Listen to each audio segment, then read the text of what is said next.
Hey guys, Grant here for dropshipdownunder.com.au. So there does seem to be a lot of confusion out there as to what kind of business setup is required to start an e-commerce business right here in Australia.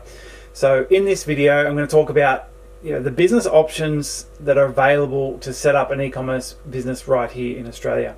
So let's dive in.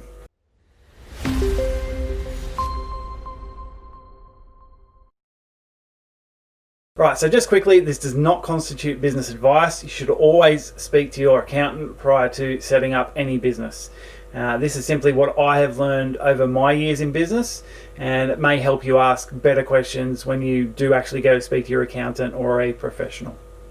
But before we do get into it, if you're getting any value out of our videos, please take all of the like buttons, credit cards, set them in clear pouring resin and give it back to them when it's set completely so they can clearly see them but can't use them in any way.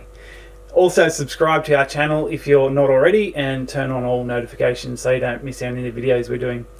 We also have some great free training on how to build a successful dropshipping business right here in Australia on our site.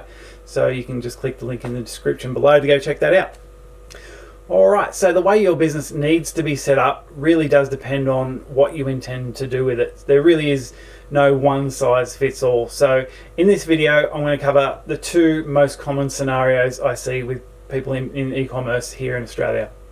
So the first is someone that only intends to build one store and nothing more. Or they simply want to build one store because they have a brand or product and they never intend to build anything else.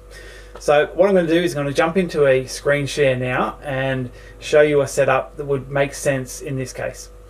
Okay, so in this scenario, we'll be looking at getting either an ABN or an ACN to trade here in Australia. And it's usually done as a sole trader, most commonly, or a partnership if you're working with somebody else, and or a proprietary limited company. And that really depends on your situation, on what you intend to do with the business and how much you anticipate the revenue being. It may be beneficial to go with the proprietary limited company as opposed to the sole trader or partnership. There's obviously tax benefits to having a company. You don't get taxed quite as much at the top of the threshold, whereas sole trader partnership can be similar to wages on how you get taxed. So that's something to think about. But one of the most common things that people do talk about or ask us is, does the company name or business name need to equal the domain name?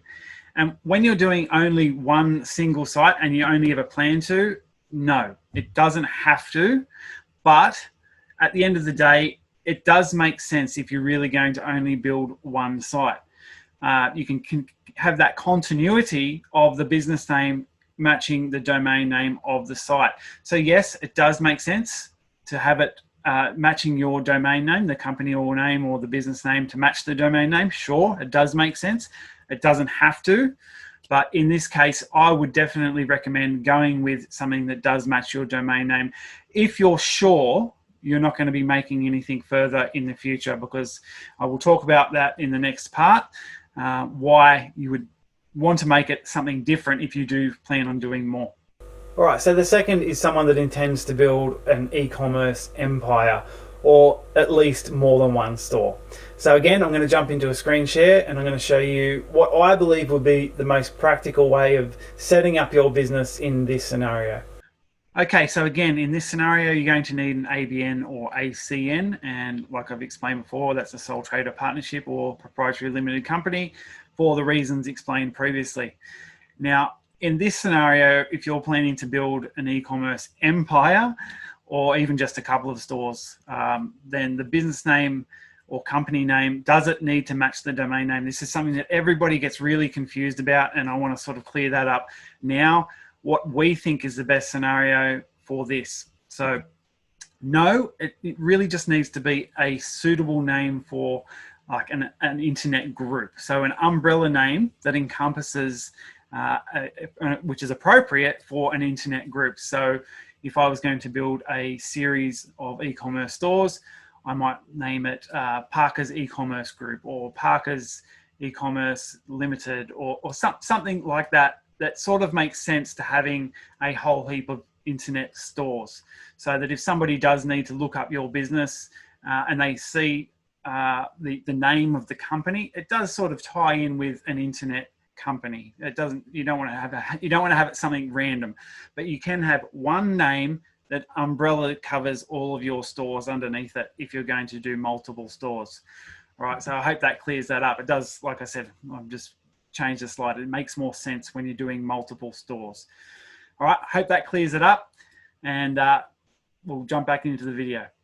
Okay, that's it for today. If you got any value out of this video, please take all the like buttons, credit cards, and set them in clear pouring resin and give them back to them when it's completely set, so they can clearly see them but can't do anything with them in any way, shape or form. Please subscribe to our channel if you're not already, and turn on notifications so you don't miss any of our videos.